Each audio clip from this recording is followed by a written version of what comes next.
आज हम बात करेंगे इनकम्पैटिबिलिटीज़ इन प्रिस्क्रिप्शन, मतलब चिकित्सा पर्चे में असंगति। ऐसी स्थिति जिसमें दो या दो से ज़्यादा एजेंट्स को साथ लाया जाता है, तो परिणाम स्वरूप रासायनिक अपघटन यानी कि केमिकल डिकम्पोजिशन, भौतिक पृथक्करण यानी कि फिजिकल डिसोसिएशन और चिकित्सकीय विरोध को फार्मास्यूटिकल विसंगति के रूप में हम परिभाषित कर सकते हैं। कुछ स्थिति में इस तरह के परिवर्तन तो लाभकारी होते हैं, लेकिन ज़्यादातर मामले इसके हानिकारक परिणाम देते हैं।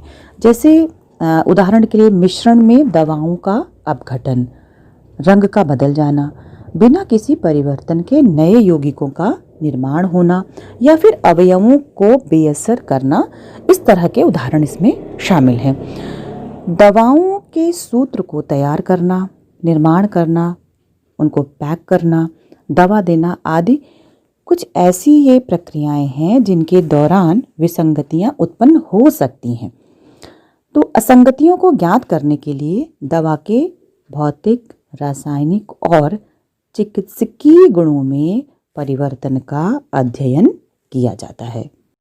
अब बात करते हैं टाइप्स ऑफ इनकम्पैटिबिलिटीज़, यानी कि जो विभिन्न प्रकार की असंगतियां होती हैं उनकी बात की जाती है।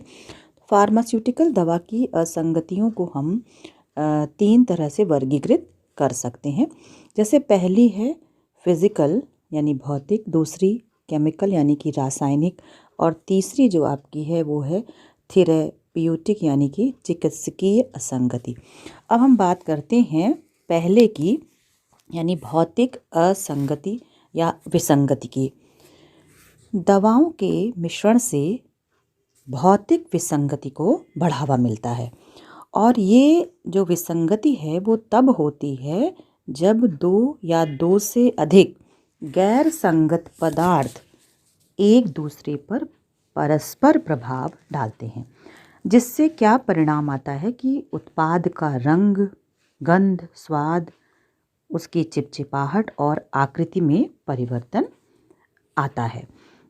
भौतिक असंगतियों को आप आँखों के माध्यम से जांच सकते हैं, और इनके उपचार में निलंबन कारकों और पायसीकारी कारकों को संयोजन या जोड़ने की क्रिया या मिश्रण के क्रम में परिवर्तन लाना आदि जो है वो शामिल होता है। अब बात करते हैं मैनिफेस्टेशंस ऑफ फिजिकल इनकम्पैटिबिलिटी, यानी कि भौतिक असंगतियों की अभिव्यक्ति कैसे की जाए।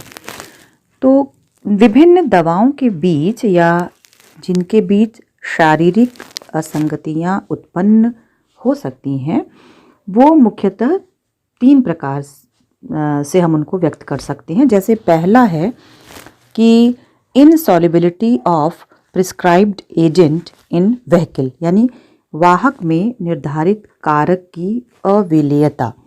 दूसरा हम कह सकते हैं तरल पदार्थों की अपरिहार्यता या अमिश्रणीय, यानी कि एमिसिबिलिटी ऑफ द लिक्विड्स। तीसरा हम कह सकते हैं liquefaction of solid mixed in dry state, यानी यूटेक्सिया, शुष्क अवस्था, यानी यूटेक्सिया में मिश्रित ठोस पदार्थों का द्रवीकरण। ये तीन जो है पॉइंट्स हैं जिनसे हम भौतिक असंगतियों की अभिव्यक्ति कर सकते हैं। आइए अब हम बात करते हैं पहले अपने पॉइंट की, जो है वाहक में निर्धारित कारक की अविलेयता।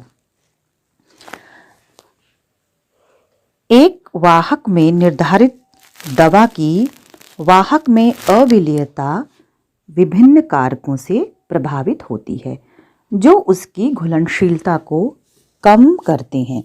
ऐसे कारक हैं जैसे कि पीएच में परिवर्तन, मिलिंग, पृष्ठ सक्रिय कारक का उपयोग, रासायनिक प्रतिक्रियाओं से गुजरना, जटिलता का गठन, इसके अलावा सहविलायकों का उपयोग। अगर मान लीजिए ये जो उपरोक्त कारक परिवर्तन से गुजरते हैं तो वाहक में यानी व्हीकल में उपस्थित दवा ठोस हो जाती है और उसके गुण भी बदल जाते हैं। जैसे मान लीजिए कि benzalkonium chloride sodium lauryl sulphate, धनात्मक प्रभावित बेंजाल कोनियम क्लोराइड और ऋणात्मक प्रभावित सोडियम लोरिल सल्फेट तलछट के गठन से बचने के लिए एक साथ मिश्रित नहीं होते हैं। अब हम बात करते हैं अपने दूसरे पॉइंट की, जो है तरल पदार्थों की अपरिहार्यता यानी एमिसिबिलिटी ऑफ लिक्विड्स। यह लक्षण सामान्यतः पायस, क्रीम, लोशन और कुछ मलहमों में देखी जाती है, जिसके परिणाम स्वरूप दो अवस्था अलग हो सकती है या दो चरण अलग हो सकते हैं। अमिश्रणीय होने के लिए जो जिम्मेदार कारक हैं वो इस प्रकार हैं, जैसे अनुचित और अपूर्ण मिलावट, इम्प्रॉपर एंड इनकम्प्लीट मिक्सिंग। दूसरा है तल सक्रिय कारक के अनुचित संकेंद्रण का डालना, जो किसी प्रकार के पायसन के लिए अनुचित है। तीसरा इसमें आ सकता है जो सब डिवीज़न मान लीजिए मिश्रण के घटक पर सूक्ष्म विकास, और चौथा है अनुचित तापमान पर मिश्रण का भंडारण। तो ये चार इसमें जो है सब पॉइंट्स आ गए। अब बात करते हैं तीसरे अपने पॉइंट की कि liquefaction of solids mixed in a dry state यानी यूटेक्सिया। शुष्क अवस्था जो है यानी यूटेक्सिया में मिश्रित ठोस पदार्थों का द्रवीकरण। दो ठोस पदार्थों को मिश्रित करने पर ठोस पदार्थ तरल पदार्थ में बदल जाता है। इस प्रक्रिया को ठोस तत्वों का द्रवीकरण कहते हैं, जो कि दो विधियां हैं इसकी। जैसे हम बात कर रहे हैं आगे, तो जो पहली विधि है वो है एक तरल मिश्रण का गठन, दूसरा है क्रिस्टलीय जल की उपस्थिति। तो एक तरल मिश्रण का गठन में अन्य ठोस पदार्थों में घुलनशील ठोस पदार्थ का गलनांक कम हो जाता है। इस प्रकार इसे एक निश्चित अनुपात में तरलीकृत किया जाता है। दूसरा क्रिस्टलीय जल की अनुपस्थिति। हाइड्रेटेड क्रिस्टल के क्रिस्टलीय जल दोनों क्रिस्टल मिश्रित होने पर सूखे क्रिस्टल में फैल जाते हैं। अब बात की जाए methods to remove physical incompatibility यानी भौतिक असंगति के निराकरण की विधियां।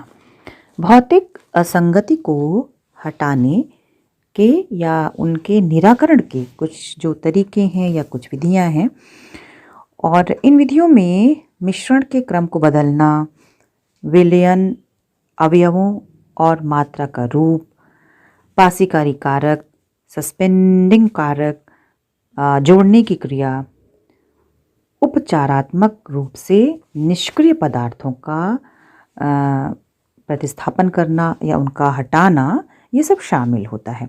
ये सभी विधियां चिकित्सा परिचय की औषधि मिश्रण की सुविधा देती हैं।